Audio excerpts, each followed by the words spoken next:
Voilà, chers frères et sœurs, soyez abondamment bénis. Que la grâce de notre Seigneur soit avec vous. Alors, donc aujourd'hui, nous sommes dans la suite de notre étude que nous sommes en train de faire sur le livre de l'Apocalypse. Donc, pour ceux qui nous prennent en marche, nous sommes en train de faire une étude chapitre par chapitre du livre de l'Apocalypse, comme nous l'avons fait pour le livre de Matthieu. Et donc, la dernière fois, nous nous sommes arrêtés sur le verset 8, où le Seigneur a dit « Je suis l'alpha et l'oméga, dit le Seigneur Dieu, celui qui est, qui était et qui vient, le Tout-Puissant » dont nous avons expliqué ce verset. Et donc, aujourd'hui, nous allons commencer à partir du verset 9. Voilà. Donc, Apocalypse chapitre 1, le verset 9. « Moi, Jean, votre frère, qui est part avec vous à la tribulation et au royaume, et à la persévérance en Jésus-Christ, j'étais sur l'île appelée Patmos à cause de la parole de Dieu et du témoignage de Jésus-Christ. » Donc, ce verset 9-là, nous voyons que Jean va s'introduire. Donc, il se présente. Et regardez la manière dont Jean se présente. Il dit, « Moi, Jean, votre frère. » Voilà. Vous voyez, Jean n'a pas utilisé un titre pompeux pour dire « Moi, Jean, l'archibishop ». Il n'a pas dit « Moi, Jean, le révérend pasteur ». Il n'a pas dit « Moi, Jean, le prophète international ». Il dit « Moi, Jean, votre frère. Je suis simplement votre frère. » Alléluia. Voilà, vous voyez, c'est là que vous voyez la marque des véritables serviteurs de Dieu. Ce n'est pas des gens qui sont orgueilleux. Ce n'est pas des gens qui se font appeler par des titres, par des noms. Voilà, aujourd'hui vous avez plein de pasteurs qui se font appeler révérend pasteur. Révérend pasteur. Le terme révérend pasteur, ça n'existe pas dans la Bible. Quand nous lisons la Bible, il y a 5 ministères. Apôtres, prophètes, docteurs, évangélistes, voilà, pasteur. Voilà les 5 ministères qui sont dans la parole de Dieu. Aujourd'hui, on voit que dans l'église du Seigneur, il y a aujourd'hui un mélange.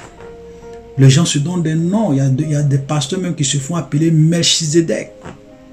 Alors que Melchizedek, quand on lit la Bible, Melchizedek, c'est Jésus-Christ de Nazareth. C'est Dieu lui-même. Vous voyez, frère, dans quel état aujourd'hui l'église se trouve. C'est pour cela que je vous exhorte, frère. N'appelez personne dans ce monde révérend pasteur. N'appelez personne dans ce monde Melchizedek. N'appelez personne dans ce monde votre père. Jésus a dit, il a dit dans Matthieu, quand on faisait l'étude sur Matthieu, Jésus a dit n'appelez personne rabbi, n'appelez personne directeur, n'appelez personne, voilà, père. Vous êtes tous des frères. Nous sommes tous des frères.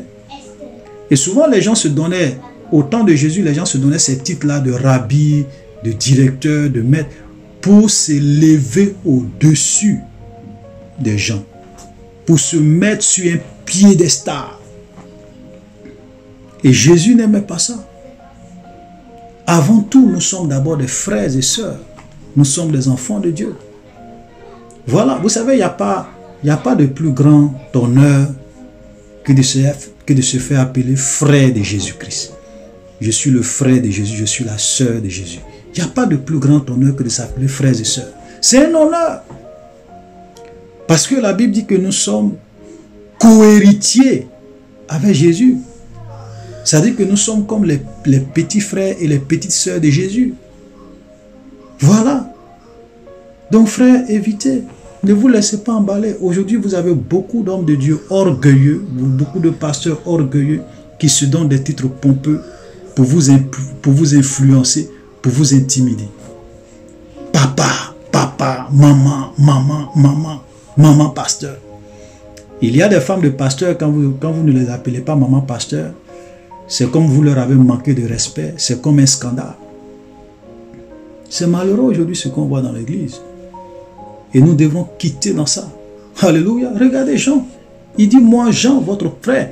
Et même quand nous lisons la Bible, nous voyons que souvent, quand les apôtres ont trop mis sur leur titre, c'est leur c'est peut-être leur titre, soit peut-être d'apôtre ou bien de pasteur. Quand on voit l'apôtre Paul, quand il écrit, il dit apôtre, moi Paul, apôtre de Jésus-Christ.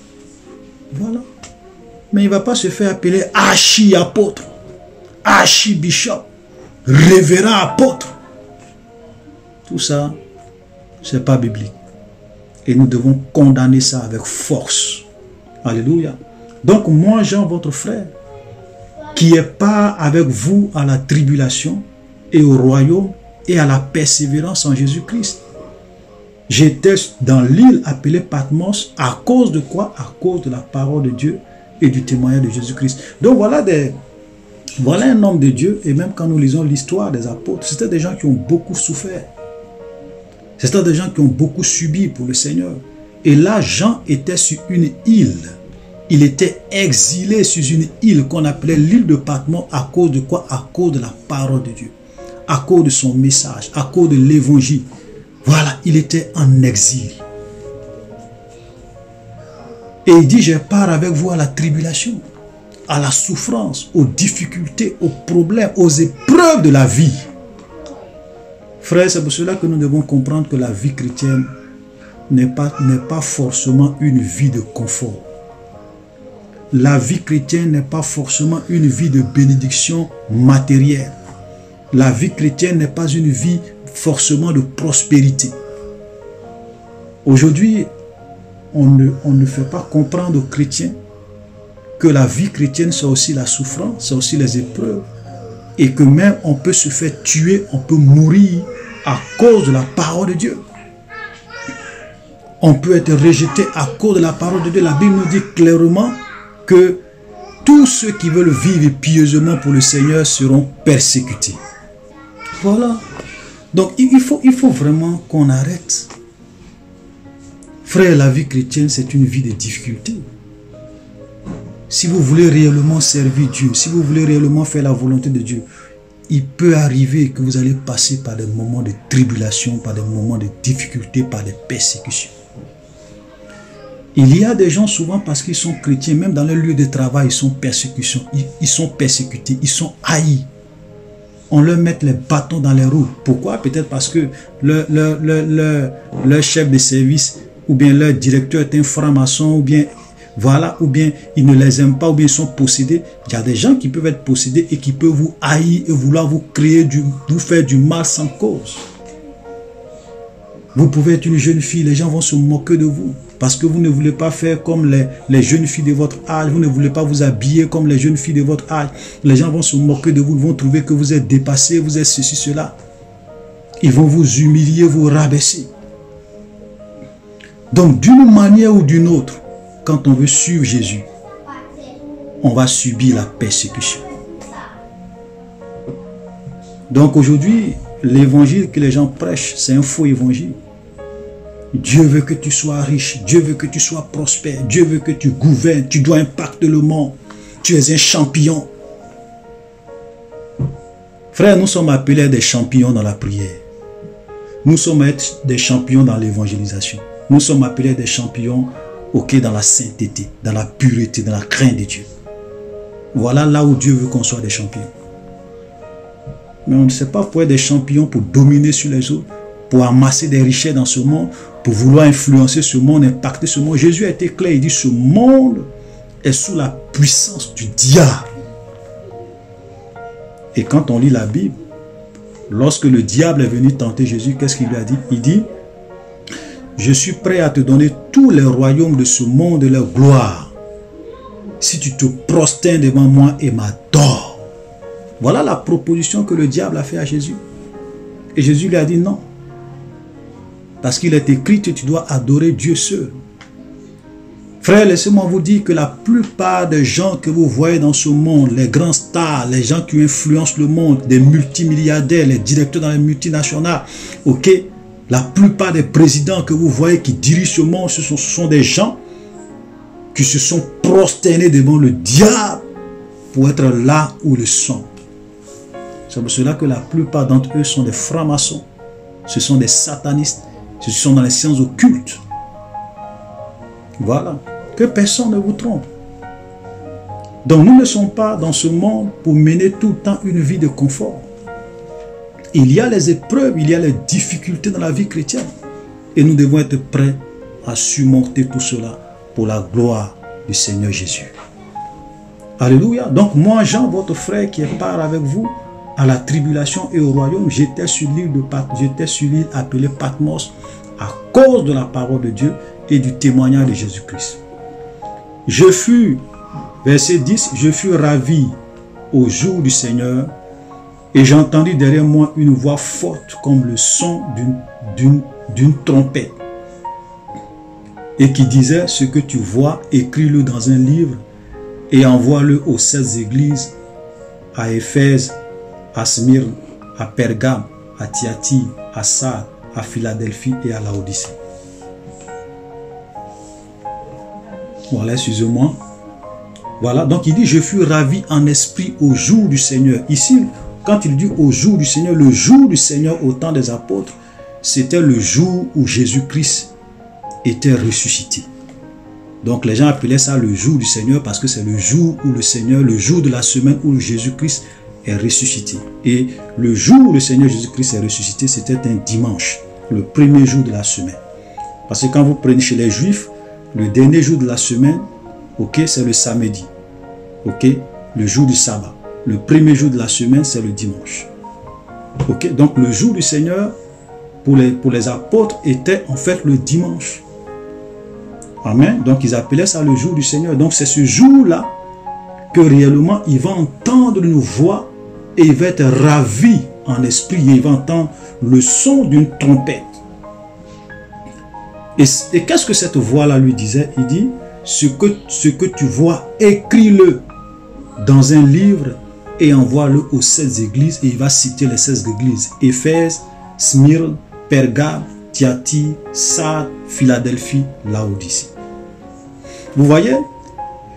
Et quand on fait des recherches, on se rend compte que ces 7 églises étaient pratiquement dans la même zone, dans la même région.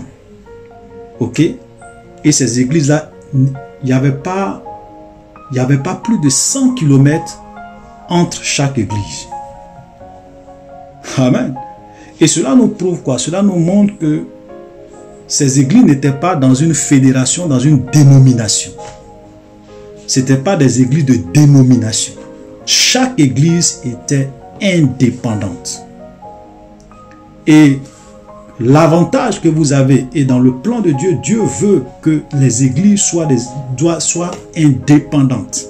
Pourquoi? Parce que quand vous avez des églises indépendantes, c'est que quand il y a un mal qui affecte une église, ça n'affecte pas les autres églises. C'est pour cela que lorsque nous lisons, nous voyons que chaque église a ses points positifs et chaque église a des points négatifs. Voilà, il y a des choses que le Seigneur aimait dans chaque église et il y a des choses que le Seigneur n'aimait pas. Mais vous allez vous rendre compte que ce que, par exemple, le Seigneur dénonce à Éphèse, ce qu'il n'aime pas dans l'église d'Éphèse, ce n'est pas la même chose qu'il dénonce dans l'église de Laodicée, ce n'est pas la même chose qu'il n'aime pas dans l'église de Laodicée. Donc ça prouve que les églises étaient indépendantes. Voilà. Alléluia. Donc, verset 12. Je me retournai pour connaître quelle était la voix qui me parlait. Et après m'être retourné, je vis 7 chandeliers d'or. Donc quand il va se retourner pour voir, mais quelle est la voix qui me parle? Quand il va se retourner, qu'est-ce qu'il voit? Il voit d'abord 7 chandeliers d'or. Et l'explication nous est donnée vers la fin que ces chandeliers symbolisaient les 7 églises. Amen. Vous voyez? Dieu, aujourd'hui nous sommes dans un monde où normalement les hommes doivent voir Jésus au travers de l'église.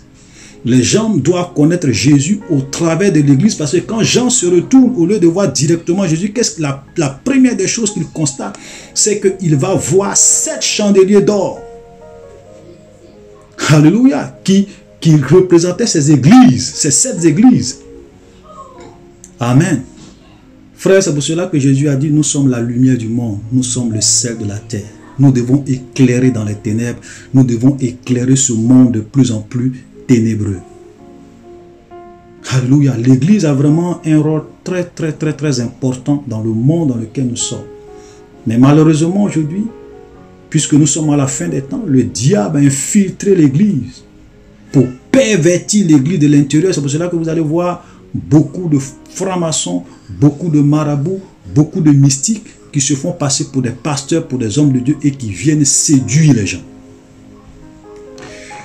J'écoutais une fois un mystique, voilà, le pasteur Jonas, qui est un sataniste, et il disait dans son témoignage quelque chose qui a quand même attiré mon attention, c'est qu'il dit, dans les années avant 2000, quand ils étaient dans leur réunion occulte avec le diable, lors d'une réunion avec Satan, Satan a signé un décret pour demander aux marabouts, aux féticheurs, aux mystiques, pour demander à plusieurs d'entre eux de se faire passer pour des pasteurs, d'infiltrer les églises. Frères, c'est pour cela que vous allez voir qu'aujourd'hui, il y a beaucoup de satanistes, beaucoup de mystiques, beaucoup de francs-maçons, beaucoup de sorciers, beaucoup d'agents du diable qui sont rentrés dans les églises, qui construisent maintenant des églises pour tromper les gens, pour enseigner le mensonge, pour séduire les gens. Et Jésus a prophétisé ces choses parce que Jésus a dit qu'à la fin des temps, plusieurs faux prophètes se lèveront et ils séduiront beaucoup de gens. C'est les temps dans lesquels nous sommes. Souvent même vous voyez des pasteurs sur les réseaux sociaux, sur internet, et quand vous écoutez leur langage et ce qu'ils disent, vous vous demandez, est-ce que celui-là c'est vraiment un homme de Dieu? Même les païens qui ne sont même pas des chrétiens, qui ne connaissent pas la Bible, eux-mêmes ils reconnaissent que lui-là c'est un faux. Voilà. Frères, nous devons faire beaucoup attention parce que beaucoup de faux prophètes sont entrés dans l'église à la demande du diable, pour tromper les gens. Ils ont des grandes églises, ils viennent, ils introduisent des choses bizarres dans l'église.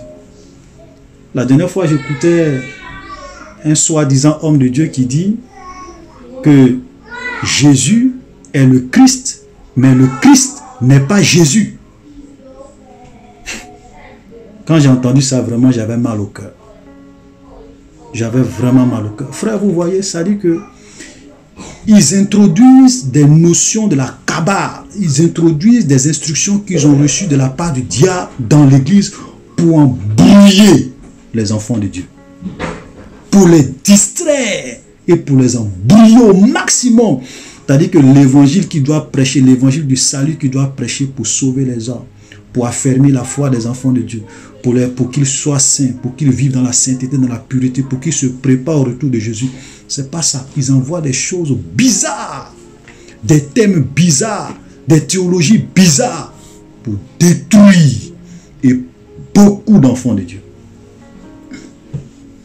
Frères, faisons beaucoup attention parce que la fausseté est entrée dans l'église. Amen. Voilà, donc quand il va se retourner, il va trouver ces 7 chandeliers d'or qui représentent en fait ces 7 églises. Et il dit au milieu des 7 chandeliers d'or, quelqu'un qui ressemblait à un fils d'homme. Et ce quelqu'un qui ressemblait à un fils d'homme, ce n'est rien d'autre que Jésus-Christ de Nazareth, le roi des rois, le Seigneur des seigneurs. Et quand il était sur cette terre, il se faisait lui-même appeler le Fils de l'homme. Alléluia. Donc Jésus-Christ, le Fils de l'homme, vêtu d'une longue robe. Et comme je le disais, le livre de l'Apocalypse, c'est un livre qui est rempli de symboles, qui est rempli d'images. Voilà, c'est un langage d'images, c'est un langage de symboles. Donc il faut comprendre les symboles. Donc cette longue robe symbolise l'habit du souverain sacrificateur. Parce que Jésus-Christ est le souverain sacrificateur. Et quand nous voyons dans l'Ancien Testament, les souverains sacrificateurs s'habillaient avec une longue robe. Alléluia. Donc ici, nous voyons Jésus-Christ, le Fils de l'homme, avec une longue robe qui est le symbole de l'habit du souverain sacrificateur. Alléluia. Ayant une ceinture d'or sur la poitrine.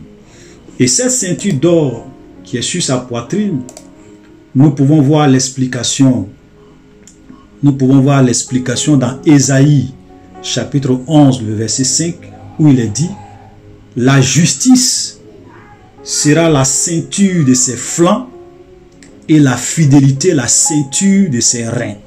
Donc cette ceinture que nous voyons ici, voilà, symbolise quoi? Symbolise simplement, ok, comme nous l'avons lu dans Ésaïe, ça symbolise sa justice et sa fidélité.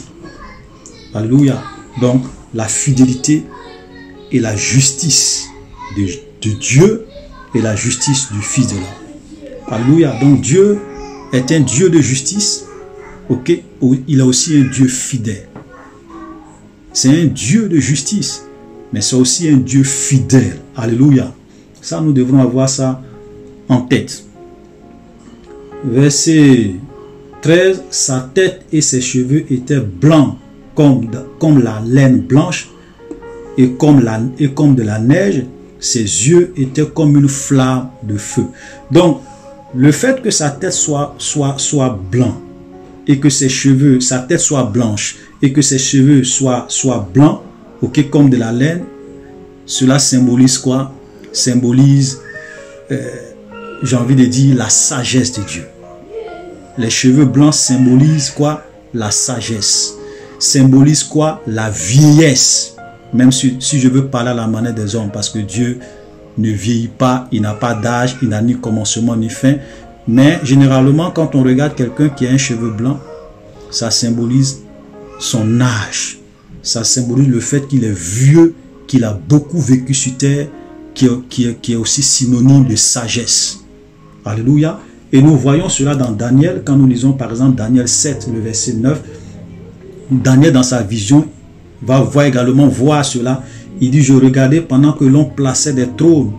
L'ancien des jours s'assit. Son vêtement était blanc comme la neige et les cheveux de sa tête étaient comme de la laine pure. Voilà.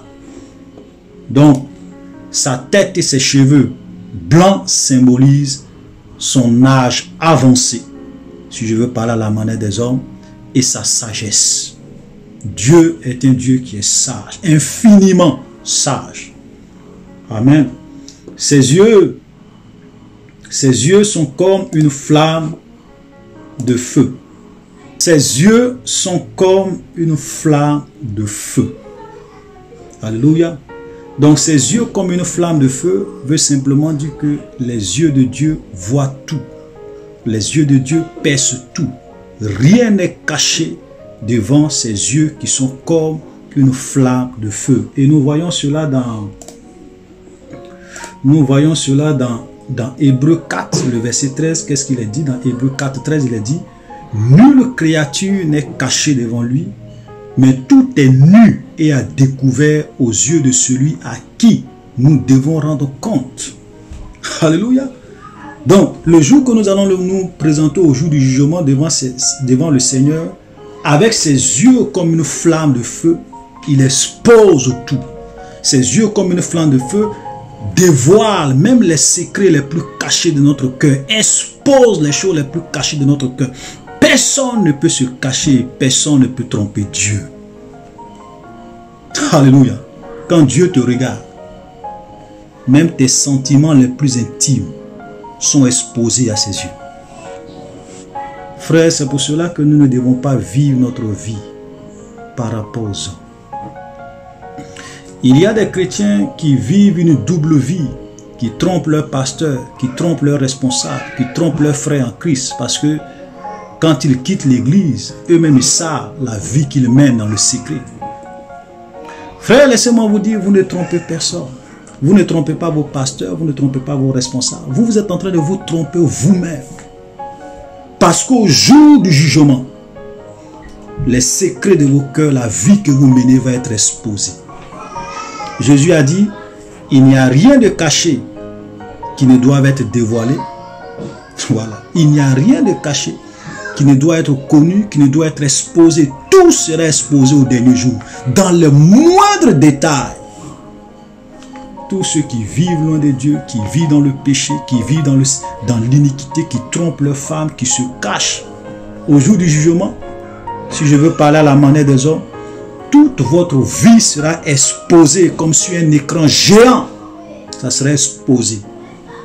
Parce que personne ne peut se cacher devant celui dont les yeux sont comme une flamme de feu, frère.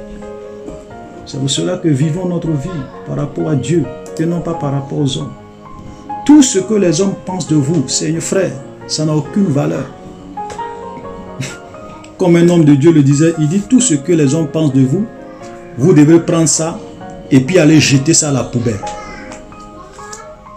Tout ce que les hommes pensent de vous, les gens disent de vous, vous devrez prendre ça et puis aller jeter ça à la poubelle parce que ça n'a aucune valeur devant Dieu si ce n'est pas ce que Dieu lui-même pense de vous. Frère, 10 000 personnes qui vous appellent le diable ne fera pas de vous le diable. 10 000 personnes qui vous appellent prophète ne fera pas de vous un prophète. Donc tout ce que les gens peuvent dire de vous n'a aucune valeur dans l'éternité si ce n'est pas ce que Dieu pense de vous. Voilà. Si tout à l'heure des gens se lèvent et puis disent, moi, par exemple, quelqu'un se lève et dit, moi je suis le diable. Même tous les gens de la terre reconnaissent que moi je suis le diable. Est-ce que ça va faire de moi le diable? Non. Si tous les habitants de la terre se lèvent pour dire que moi je suis apôtre, je suis apôtre, je suis apôtre, je suis apôtre, tous les milliards, et je ne sais pas combien de milliards d'habitants on a, supposons les 7 milliards d'habitants de la terre reconnaissent que moi je suis apôtre. Est-ce que vous pensez que ça va faire de moi un apôtre si Dieu ne m'a pas appelé à être apôtre? Frère, la pensée des hommes, l'opinion des hommes n'a aucune valeur dans l'éternité. Il ne sait pas ce que Dieu pense de vous. C'est pour cela que je le dis et je le répète. Vis ta vie par rapport à Dieu. Voilà. Faisons attention. Parce qu'aujourd'hui, les gens sont là. C'est leur réputation. Non, qu'est-ce que les gens pensent de moi? Oui, si je fais ça, les gens vont penser ça. Frère, au jour du jugement, Dieu ne va pas interroger quelqu'un pour dire qu'est-ce que tu penses de celui-là. Jamais. Ses yeux comme une flamme de feu va exposer ta nature. Rien n'est caché devant lui. Alléluia. Verset 15. Ses pieds étaient semblables à de l'airain ardent, comme s'il eût été embrasé dans une fournaise, et sa voix était comme le bruit de grandes eaux. Alléluia. Donc, ses pieds semblables à de l'airain, parce que l'airain, quand on voit dans l'Ancien Testament, on nous parle de l'autel d'airain qui était dans le tabernacle. Et l'autel d'airain, on venait faire des sacrifices d'animaux, on venait faire beaucoup de choses, voilà, sacrifier les animaux sur cet autel d'airain. Donc ces pieds semblables à de l'airain symbolisent quoi? C'est l'image de la croix, c'est l'image du jugement de Dieu, de la justice de Dieu. Parce qu'à la croix, Dieu a jugé le péché de l'humanité. Jésus a subi le jugement de Dieu, la punition de l'enfer pour nous. On devrait tous aller à l'enfer. Mais Christ est venu payer le prix de nos crimes, de nos adultères, de nos avortements, de nos mensonges, de nos crimes, voilà, de nos iniquités. Pour que nous, aujourd'hui, le fait qu'on l'accepte, son sang nous lave et nous délivre de tout péché. Amen. Voilà, donc, c'est ça, c'est le jugement de Dieu. Et quand nous allons avancer dans le livre de l'Apocalypse, vous allez voir que quand l'Église va être enlevée, les jugements de Dieu vont commencer à s'abattre sur le monde.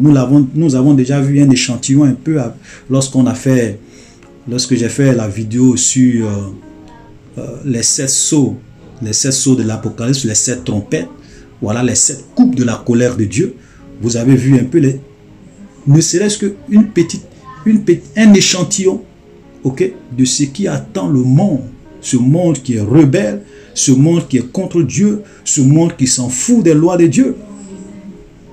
Ce qu'ils vont subir, non? Et ça serait un échantillon. Parce que la finalité de tout ça, c'est la géhenne. C'est-à-dire que le feu éternel, le lac de feu et de soufre.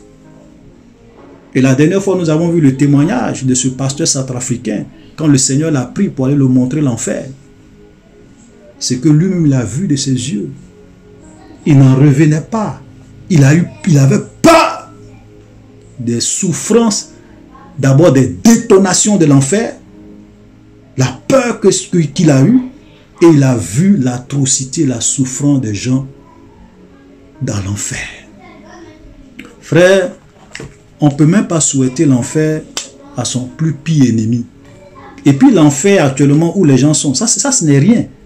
Parce que à la fin, ça sera l'étang ardent de feu et de soufre. Où le diable et les démons, le faux prophète vont être ceux qui seront les premiers à inaugurer l'étang de feu et de soufre. Ça sera le faux prophète et l'antichrist. Nous allons voir ça quand nous allons avancer dans le livre de l'Apocalypse. Et ensuite, le diable lui-même va les rejoindre. C'est terrible, frère. Amen. Donc, et sa voix était comme le bruit des grands eaux. Sa voix était comme le bruit des grands eaux. Symbolise ici le Saint-Esprit. Alléluia, parce que quand on lit plusieurs passages, l'eau représente le Saint-Esprit. Voilà.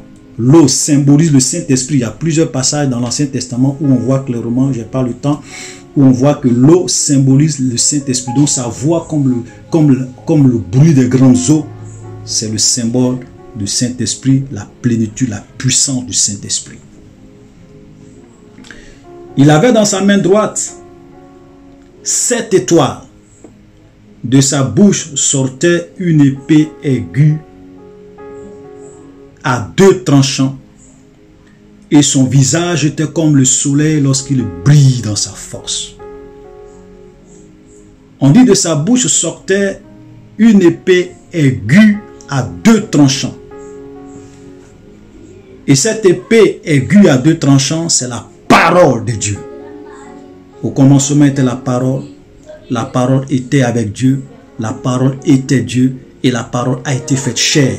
Et quand nous venons dans Hébreux 4, le verset 12, il est dit, car la parole de Dieu est vivante et efficace, plus tranchante qu'une épée quelconque à 2 tranchants, pénétrant jusqu'à partager âme et esprit, moelle et jointure, elle juge les sentiments et les pensées du cœur. Donc cette épée, c'est quoi? La parole de Dieu. Quand nous lisons même plusieurs passages, on dit prenez l'épée de l'esprit qui est la parole de Dieu. Donc cette épée a 2 tranchants, c'est la parole de Dieu. Jésus est la parole, il est la parole incarnée. Alléluia, il est la parole. Et il a dit, celui qui entend ma parole et qui la rejette a déjà son juge. La parole que j'ai prononcée, c'est elle qui va le juger au dernier jour. Voilà. Donc pendant que nous sommes en vie dans ce monde, nous pouvons négliger Dieu, nous pouvons négliger sa parole comme plusieurs personnes le font. Dieu n'existe pas, ils vivent leur vie comme ils le veulent. Mais au jour du jugement, c'est cette même parole que Jésus a prononcée qui va les condamner. Il n'y a pas de doute là-dessus. Alléluia. Voilà, donc c'est la parole. Il est la parole. Ce qu'il dit, c'est ce qui va arriver. Ce qui sort de sa bouche, tu peux négliger, mais c'est ce qui va arriver. Et la Bible dit, comme il dit, toujours dans Hébreux 4, 12, on dit, elle juge les sentiments et les pensées du cœur. Vous savez, quand vous allez dans une véritable église, où les hommes de Dieu prêchent la vérité, ils prêchent la parole de Dieu, en les écoutant, vos pensées sont exposées, les pensées de vos cœurs sont exposées, vous reconnaissez vous-même que vous êtes des pécheurs, vous reconnaissez vous-même que vous êtes loin de toi. Vous savez, et c'est ça aujourd'hui,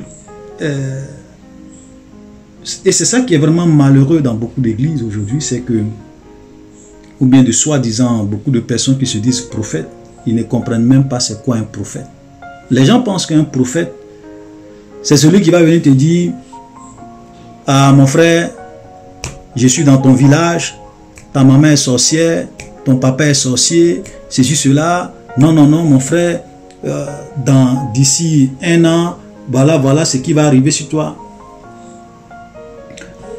Vous savez, prédire le futur. Prédire le futur. C'est une, j'ai envie de dire, c'est une petite partie du ministère du prophète.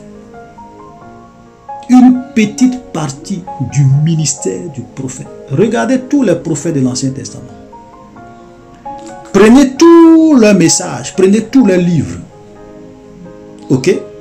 Et puis, essayez de voir combien de personnes ont prédit les choses. Regardez le pourcentage des choses qu'ils ont prédit concernant le futur. Faites le pourcentage. Vous prenez Isaïe, vous prenez Jérémie, vous prenez, comme on appelle, tous les prophètes. Et puis à la fin, vous prenez Jean-Baptiste. Je vais prendre le cas de Jean-Baptiste. Parce que je veux vraiment expliquer un certain nombre de choses. Parce qu'aujourd'hui, il y a trop de confusion dans l'église. Il y a trop de confusion. Oui, je suis dans ton village. Pendant que je suis en train de parler avec vous, je suis dans ton village en esprit. Voilà, voilà. Frère, ça c'est de la manipulation. Ça c'est pas... Je l'ai dit une fois, j'ai dit, personne, aucun homme dans ce monde n'a le pouvoir d'être dans deux endroits différents au même moment. Vous ne pouvez pas dire que pendant que vous êtes en train de causer avec quelqu'un, votre esprit est dans le village de quelqu'un. Ce n'est pas possible. Parce que quand Dieu vient prendre un prophète pour aller lui montrer quelque chose, pendant qu'il est en train de lui montrer cette chose en esprit, ok, la personne ne peut pas être là en train de causer avec toi, avec une autre personne. C'est pas, tu ne peux pas être double en même temps. Ce n'est pas possible. Quand Dieu te prend en esprit pour aller te montrer des visions, des choses, tu es là-bas. Tu es concentré sur ce qui te montre. Tu vois ce qui te montre. Mais tu ne peux pas être en même temps là et puis causer avec quelqu'un. Non, je suis dans ton village pendant que... Frère, c'est de la manipulation. Montrez-moi un seul verset qui confirme ça dans la Bible. Ça n'existe pas. Regardez, même Jean, quand il est sur l'île de Patmos et qu'il est ravi en esprit, il n'est pas en train de causer avec les gens. On l'a ravi en esprit pour aller lui montrer des choses futures. Il est là-bas, il est concentré. Maintenant, après qu'il revient en lui-même, il est capable de dire et d'écrire ce qu'il a vu. Comment nous, les enfants de Dieu, on peut se faire berner par ces faux prophètes aujourd'hui? Qui disent que pendant qu'ils sont dans ton, pendant qu'il est en train de parler avec toi, il est dans ton village. Il est dans la parcelle dans ton village. Et il y a des gens qui avalent ça. Même le diable n'a pas la possibilité d'être dans plusieurs endroits en même temps. Satan, la seule personne qui a ce pouvoir, c'est Dieu. Dieu est le seul omnipotent, omniprésent. Il est présent partout au même moment, en même temps. Satan même n'a pas ce pouvoir. Que personne ne vous trompe sur ça. Alléluia. Voilà. Donc ça, je tenais à préciser ça. Donc tous ces pasteurs qui viennent, oui, je suis dans ton village, c'est de la manipulation. Et la dernière fois, je vous ai dit, j'ai dit, quand je faisais l'étude sur les antichrists dans nos églises, la vidéo sur les antichrists dans nos églises, vous savez, frère, le diable a la capacité de connaître votre vie. Il a un système de renseignement 24 sur 24 heures. Les démons sont un peu partout dans le monde. Et puis il y a beaucoup de personnes qui sont possédées aujourd'hui. C'est-à-dire qu'il y a des démons qui sont dans leur corps. Donc souvent quand vous allez dans des églises, vous avez des pasteurs mystiques qui peuvent même interroger les esprits qui sont en vous. Et ces esprits-là vont leur communiquer votre nom, le problème que vous avez, votre compte bancaire, votre numéro. Mais un démon qui est avec toi tous les jours, il connaît ton numéro, il connaît ton compte bancaire, il connaît tout ce que tu fais. Il connaît même le nom de ton papa, de ta maman, de tes tantes, de ton village. Donc le démon peut leur... Comme ce sont des initiés, ils peuvent communiquer avec les démons spirituellement. Les démons peuvent leur parler spirituellement. Comme vous n'avez pas les yeux spirituels pour voir. Eux, ils voient, ils entendent. Donc, ils vont vous dire, oui, ma soeur, ton nom c'est tant. Tu as tel compte bancaire. Ta maman c'est tant. Ton village c'est ça. Mais ça ne fait pas d'eux de vrais prophètes. Frère, vous pouvez aller voir des vrais marabouts. Écoutez-moi très bien. Vous pouvez aller voir des vrais marabouts. Ils vont vous dire des choses dans votre vie qui sont vraies. Comme je le disais, Satan a signé un décret. Les marabouts sont dans les églises, les féticheurs sont dans les églises, les mystiques sont dans les églises. Ce n'est pas des hommes de Dieu. Ça, c'était une petite parenthèse, on va la fermer. Donc, revenons un peu, je voulais parler un peu du cas de Jean-Baptiste. Parce que les gens pensent qu'un prophète, c'est celui qui va toujours vous dire des choses dans le futur. Non. Vous savez, Jean-Baptiste, son message, c'était quoi? Repentez-vous, car le royaume des cieux approche. Changez de vie, car le royaume des cieux approche. Détournez-vous, changez de mentalité, changez de vision, car le royaume des cieux approche. Voilà le message de Jean-Baptiste. Il prêchait sur le péché, sur la sainteté, sur la pureté. Et c'était un prophète, le dernier des prophètes de l'Ancien Testament. Montrez-moi une prophétie que Jean-Baptiste a donnée sur le futur. Donnez-moi une seule prophétie de Jean-Baptiste sur le futur. Ça n'existe pas. Quand il a vu Jésus, il dit, je ne le connaissais pas, mais celui qui m'envoyait baptiser d'eau m'a dit, celui-ci qui tu feras l'Esprit descendre comme une colombe, c'est lui qui est le Christ, c'est lui qui baptise d'eau et du Saint-Esprit. Et il a rendu témoignage de Jésus. Frère, c'est pour cela que je vous en prie, ne vous laissez pas distraire par ces gens qui viennent se donner des titres de prophètes pour vous distraire. Voilà. Et je vais vous dire encore une dernière chose. Quand on lit la Bible, Jésus dit, de tous ceux qui sont nés de femmes, il n'y a pas eu de plus grand que Jean-Baptiste. Et ce Jean-Baptiste n'a fait aucun miracle. En plus, ça veut dire que, au dit de Jésus, Jean-Baptiste était plus grand que Moïse. Jean-Baptiste était plus grand que Élie. Jean-Baptiste était plus grand que Ésaïe. De tous ceux qui sont nés de femmes, il n'y a pas eu de plus grand que Jean-Baptiste. Au moment où Jésus parlait, parce qu'après il dit le plus petit dans le royaume des cieux est plus grand que lui. Vous comprenez? Mais et ce Jean-Baptiste n'a fait aucun miracle.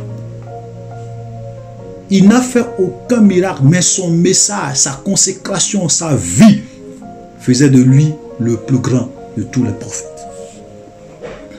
Aujourd'hui, les enfants de Dieu, non, c'est un puissant homme de Dieu. C'est un puissant homme de Dieu. J'avais vu les commentaires de quelqu'un qui disait, ah, quand Dieu utilise les autres hommes de Dieu, que vous, Dieu ne vous utilise pas, vous êtes jaloux. Ouais, ça me fait rire parce que la plupart des gens pensent que quand on dit grand homme de Dieu, c'est celui qui vient faire des miracles. C'est celui qui vient prophétiser sur la vie des gens. C'est celui qui vient faire tomber les gens. Le gars il soulève sa main. Tout le monde tombe.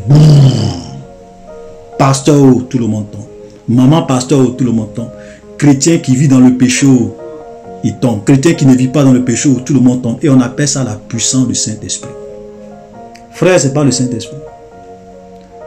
Parce que le Saint-Esprit n'est pas là pour s'amuser à faire tomber les gens. Quand l'Esprit de Dieu descend dans une assemblée, les gens qui craignent Dieu, ils se prosternent la face contre terre. Et ils adorent Dieu de tout leur cœur. Ils pleurent, ils adorent Dieu véritablement. Ils se prosternent la face contre terre. Ce n'est pas des gens qui tombent en soulevant les pieds. Ça, ce n'est pas la puissance de Dieu. Si tu es possédé, je peux comprendre. Si quelqu'un est possédé et que l'Esprit de Dieu descend, la présence de l'Esprit de Dieu va faire que les démons qui sont dans les gens vont se manifester. Ils vont faire tomber les gens, ils vont vous trimballer. Je suis d'accord avec ça. Mais comment se fait-il que le gars il soulève sa main? Même les pasteurs tombent. Même les chrétiens qui ne vivent pas dans le péché tombent. Même les chrétiens qui ne sont pas possédés, tout le monde tombe. Ça, c'est de la magie. Ça, ce n'est pas le Saint-Esprit. Voilà. Ne confondons pas les choses. Jésus même qui avait la plénitude de l'Esprit de Dieu. Est-ce que quand Jésus est en train de prier avec ses disciples, est-ce que quand Jésus... Vous avez vu les disciples de Jésus tomber? Vous avez vu les disciples de Jésus tomber? Frère, Dieu nous respecte. Dieu, vous savez, Dieu, c'est ce que j'ai dit une fois, j'ai dit Dieu respecte la dignité de l'homme. Dieu respecte la dignité de l'homme. Le Seigneur ne peut pas s'amuser à faire tomber les gens sur les bancs, à les faire. Pourtant, tu n'es pas possédé, tu n'as pas un démon, tu trimbales. Et tu appelles ça puissance de Dieu. Magie.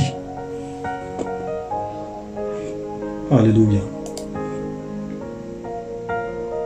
on va continuer.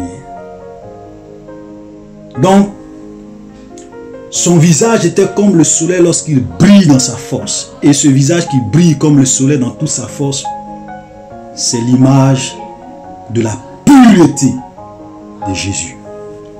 Parce que quand nous lisons dans 1 Timothée 6, le verset 16, il est dit que Dieu habite une lumière inaccessible que nul homme n'a vu ni ne peut voir, à qui appartient l'honneur, la puissance éternelle. Donc Dieu habite une lumière inaccessible, une gloire. La Bible dit qu'il n'y a point de variation d'ombre chez lui. C'est-à-dire que la lumière dans laquelle Dieu est, frère, c'est 10 000 fois plus puissant que la lumière du soleil lorsqu'il brille dans toute sa force. Dieu habite une lumière inaccessible que nul homme n'a vu ni ne peut voir. Alléluia. Donc sa pureté, l'image de sa pureté. Dieu est pur, frère. Dieu est saint. Dieu est trop pur. La Bible dit que les yeux de Dieu sont trop purs pour voir le mal. Alléluia. Amen. Et nous avons vu tout à l'heure qu'il avait dans sa main droite 7 étoiles. Et plus en bas, nous allons voir que les 7 étoiles symbolisent les 7 anges des 7 églises. Ok, verset 17. Quand je le vis, je tombais à ses pieds comme mort. Il posa sur moi sa main droite en disant: ne crains point, je suis le premier et le dernier. J'étais mort et voici je suis vivant au siècle des siècles. Je tiens les clés de la mort et du séjour de mort. Alléluia. Donc quand Jean va le voir, Jean va tomber comme un homme mort. Pourtant c'est ce même Jean, c'est ce même disciple de Jésus, Jean, qui lorsque Jésus était sur la terre, il se couchait sur la poitrine de Jésus. Jésus était son ami. Voilà. Mais voilà qu'il voit Jésus dans sa gloire. Il tombe parce que ce n'est pas le même Jésus. Frère, vous savez, Jésus, il est l'agneau de Dieu. Et il est le lion de la tribu de Juda. Dieu est amour. Mais Dieu a aussi un feu dévorant. C'est pour cela que nous devrons être équilibrés. Nous devrons avoir une vision équilibrée de Dieu. Beaucoup de personnes n'ont pas cette vision équilibrée de Dieu. Pour eux, Dieu est amour, Dieu est amour, Dieu est amour, Dieu est agneau. Oui, quand il était sur la terre, il est venu en tant que l'agneau. Il est venu en tant que le Dieu d'amour. Il est venu donner sa vie pour nous, pour que par son sacrifice nous soyons sauvés. Mais quand il reviendra, frère, ça ne sera plus l'agneau, mais ça sera le lion de la tribu de Juda. Et de la même manière que Jean va le voir et puis va tomber, les gens vont avoir peur. Parce que le Jésus qui revient, ce n'est pas l'agneau de Dieu qui revient. C'est le lion de la tribu de Juda qui revient pour juger le monde. Alléluia. Frère, ne vous trompez pas. Malheureusement, beaucoup d'entre nous les enfants de Dieu, nous n'avons pas une vision équilibrée de Dieu. Nous n'avons pas la bonne vision de Dieu. On pense seulement que Dieu est amour, mes frères. Dieu a aussi un feu dévorant. Il est le lion et il est l'agneau, mais il est aussi le lion de la tribu de Juda. Il a aussi amour, mais il a aussi un feu dévorant. Alléluia. Vous savez, souvent quand je suis là et puis je pense, souvent je me dis, mais qu'est-ce qui a pu bien pousser le diable à penser un seul instant qu'il peut être comme Dieu, qu'il peut prendre la place de Dieu, qu'il peut renverser Dieu. Et souvent je me dis, peut-être que il était avec Dieu et puis Dieu se montrait à lui comme étant un agneau, son ami, un truc. Donc il pensait que Dieu était son égal. Parce qu'il ne connaissait pas l'autre facette de Dieu. Il ne connaissait pas l'autre visage de Dieu. Ça c'est mon propre opinion. Hein. Voilà, c'est pas biblique, je le dis, c'est ce que souvent quand je suis là, je pense, c'est ce que je me dis. Ça peut être vrai, ça peut être faux. Alléluia. Donc nous devons avoir cette vision équilibrée de Dieu, sinon nous allons nous égarer nous allons nous perdre comme le diable qui a pensé que Dieu était son ami, Dieu était son son camarade. Il y a des gens qui pensent que Dieu c'est leur ami. Il y a des gens qui pensent que Dieu c'est leur petit copain du quartier.